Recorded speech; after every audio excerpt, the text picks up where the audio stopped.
Salut Paul. Bonjour. Comment vas-tu? Bonjour, bonjour. Alors tiens, il te faut prendre le micro, le positionner vers là. Bonjour. Bon, je disais... Oui. C'est sympa, mais effectivement, je vois un dressing, mais personne d'autre le voit. C'est embêtant, ça. Il faudrait juste tourner la caméra pour que tout le monde voit, quoi. Mais tu sais que j'ai une équipe technique du tonnerre, c'est la société Switch, c'est une start-up, ils sont de Toulouse aussi. Ouais. Et ils sont capables de toutes les prouesses techniques, donc ils vont montrer le dressing. Voilà, super. Voilà. C'est une photo, et si vous voulez en voir un beau, il faut monter un peu plus haut sur les stands. Il est malin, le Paul. Bon. Bon, et du coup, je disais alors, si vous avez du mal à ranger vos chemises, vos robes, tout ça, je disais peut-être c'est parfois un peu les femmes qui ont un peu plus de mal parce qu'elles ont un peu plus d'affaires. Alors écoute, le premier client que j'ai vu dans ma vie, c'était le contraire. Ah ben voilà, madame, elle avait 50 cm et monsieur, il avait 8 mètres. Voilà, c'était ça les besoins. Donc en fait, voilà, l'histoire, c'est qu'il faut pas avoir d'a priori sur les gens. Et quand on commence à les rencontrer, il faut poser des questions, être curieux et savoir et comprendre comment ils fonctionnent. Il y a des gens qu'on en plein, il y a des gens qu'on n'en pas beaucoup, et il y a des gens qui mettent sur cintre, il y a des gens qui plient. Voilà. Et il faut s'adapter, c'est surtout ça l'intérêt de faire du dressing et de faire des projets différents à chaque fois. Bon, tu peux te présenter Paul du coup, comment tu es tombé dans le placard et le rangement? Comment je suis tombé dans le placard? Eh ben, écoutez, j'ai eu une expérience dans la grande distribution qui m'a appris un peu mon métier de commerçant. Et puis je suis rentré un petit peu par hasard dans ce monde du rangement sur mesure. T'as vu de la lumière? Et ouais, c'est un peu ça. Et puis un jour, la lumière s'est vraiment allumée. Et là, j'étais obligé de... Elle était vraiment très forte.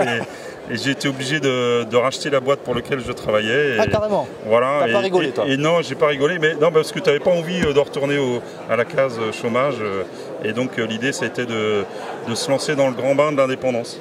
Génial. Et là, ça, c'est super. Et on a la liberté de faire un peu ce qu'on veut. On n'a pas la pression. Donc aujourd'hui, j'ai une entreprise et puis qui embauche 4 salariés. On a des poseurs, des vendeurs. On fait bosser un peu de sous-traitance, voilà.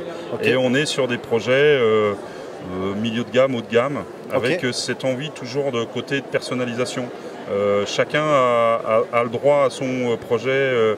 On part de zéro. Voilà. Chacun a son nid douillet. Voilà. À son usage, voilà. à ses besoins. On part d'une feuille blanche et l'idée c'est vraiment de chercher à comprendre ce que les gens veulent.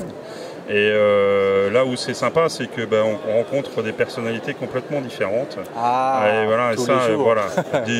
Tu as encore des surprises? Ah, oui, il y a encore des gens qui m'étonnent. Et justement, c'est l'intérêt, ce qui donne du piment à notre métier. Voilà. Bon. Et donc je suis tombé dans... j'ai eu le plaisir de rencontrer quelques gens qui m'ont fait découvrir Synertiel. Et là, j'ai vu un grand train qui passe. Et je me suis dit, là, il faut que je monte dedans parce que ce truc-là, c'est du tonnerre. Je pense que des réseaux d'affaires, des réseaux d'échange, des cercles d'affaires, le fait de bosser avec d'autres artisans, c'était ce que je n'avais pas réussi à faire depuis 14 ans que je fais ce métier-là. Génial. Et ça m'a permis, entre guillemets, d'aller sans trop de contraintes, en toute bonne humeur, oui, la convivialité, c'est une des valeurs de Synertiel. Voilà, sans chercher à... Voilà, avec l'objectif évidemment de satisfaire le client. Moi j'ai envie de bien dormir la nuit, j'ai envie que mon client il soit content. Et si je copte quelqu'un, je le fais en toute confiance. Bon, voilà. Génial. Et ta société, t'as pas dit le nom? Alors, ma société, elle s'appelle AGEM. AGEM, c'est un réseau, ça? Alors, AGEM, c'est une franchise. Donc, moi, je suis leur vendeur sur la ville d'Angers. D'accord. Voilà, ça fait 14 ans que je fais ce métier-là. On travaille des projets qui vont de la bibliothèque, le placard, le dressing, bien sûr. On travaille un peu la cuisine. On va faire des choses dans des espaces qui sont un peu tordus des fois. Sous les escaliers. Voilà, tout ce qui n'est pas droit. Voilà, tout ce qui n'est pas droit. Et dès que c'est tordu, il faut appeler Paul. Voilà, tous ces endroits-là me nourrissent bien.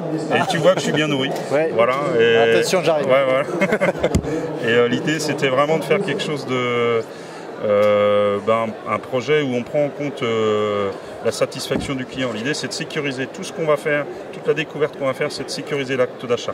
Bon, super. Mais du coup, l'idée, c'est de parler justement des 3 conseils pour les gens qui nous regardent pour optimiser ces rangements. Voilà. Alors, on en a toujours peur de jamais en avoir assez. Les 3 conseils, on va y aller un par un. La première chose, conseil numéro 1, c'est en fait, il faut que dans l'espace, ça ne prenne pas de place.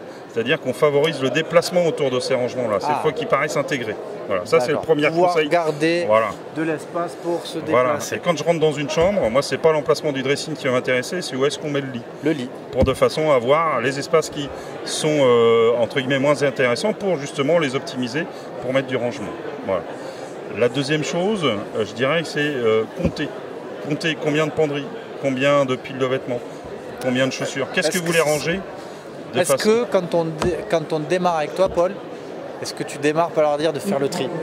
Je ne dis pas forcément de faire le tri, non, parce que ils le font, on va travailler, quand ils vont quand ils vont vers le nouvel aménagement, ils le font à ce moment-là. Okay. Et l'idée, c'est de se remettre en cause sur sa façon de ranger et de se dire, voilà ce que j'ai aujourd'hui, on fait un constat. Aujourd'hui, j'ai tant de mètres linéaires de penderie, j'ai tant de piles de vêtements et j'ai 2 portants qui traînent dans la chambre à côté du lit. Je ne veux plus les voir. Voilà, je suis allé dans ta chambre, hein, tu sais que tu as 2 portants à côté de ton lit qui te gênent et qui t'embêtent et que tu aimerais bien. Voilà, et ben ça, il faut qu'on puisse les intégrer dans le dressing et puis après dire, voilà, ben, est-ce que vous en voulez plus? Qu'est-ce qui vous manque? Voilà. Et on fait l'état des besoins pour voilà. Et puis après, le troisième, c'est faites-vous plaisir sur les couleurs, faut le personnaliser. Ouais. Ah, t'es comme ça, toi? Ouais, faut le personnaliser. Bon, pourtant, tu nous as pas mis des couleurs flashy. Non, mais attends, d'habitude, je mets pas souvent une veste. Hein. Là, c'est parce que c'est dimanche, hein, sinon, voilà. C'est dimanche? Ouais, aujourd'hui, c'est dimanche pendant 4 jours. Voilà. Chez moi, tous les jours sont dimanche. Voilà mes 3 conseils. Ok, donc on peut se lâcher comment? Parce que moi j'ai jamais vu des dressings. Eh bien écoute, je t'invite à venir me voir là-haut, au stand, pour voir des couleurs un peu plus flash. Okay.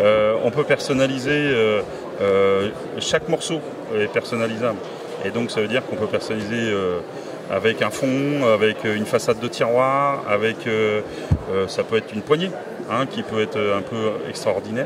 Voilà. D'accord. Vous faites du relooking de dressing ou quand vous y allez c'est plus difficile sur le dressing, sur la cuisine c'est plus facile.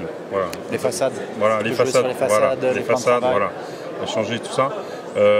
Après, il ne faut pas penser que déco égale cher. On peut faire de la déco avec des choses correctes en prix et parfois on peut se lâcher aussi sur le budget pour faire des choses un peu plus uniques. Mais l'histoire c'est quand même pour moi vraiment c'est bien circuler dans son dressing, avoir les bonnes choses à leur emplacement et ça c'est le plus important. Voilà. Oui, l'espace avant tout, et la luminosité aussi parce que l'encombrement la lumière, luminosité, c'est vrai que la luminosité et l'espace c'est quand même des bonnes façons de se sentir. Toute la partie lumière effectivement est très importante et l'idée c'est de bien voir ce qu'on prend. Voilà, voilà. Après un dressing ça peut être ouvert, ça peut être fermé, ça peut être dans une pièce dédiée à ça, ça peut être dans la chambre, ça peut être pas très loin de la salle de bain, ça peut être à plein d'endroits. Voilà, il y a plein, là à travers le stand Synertiel, alors le dressing il est grand, il est grand, vous en avez vu un côté, voilà. Je pense que, je sais pas si j'en ai fait des aussi grands que ça. Ouais, moi je pense que je vais aménager ici, j'adore la chambre, j'adore le dressing. Et derrière ça, on fait aussi les têtes de lit. Voilà, Est-ce qu'on peut demander au caméraman de montrer la tête de lit? Non, là ça va être plus compliqué. Il peut pas, ils sont forts, mais là, il faut tout casser là. Et voilà, il faut tout casser, voilà. Après, on fait d'autres pièces de la maison, on peut faire des livings, on peut faire des meubles télé, on peut faire le rangement du garage.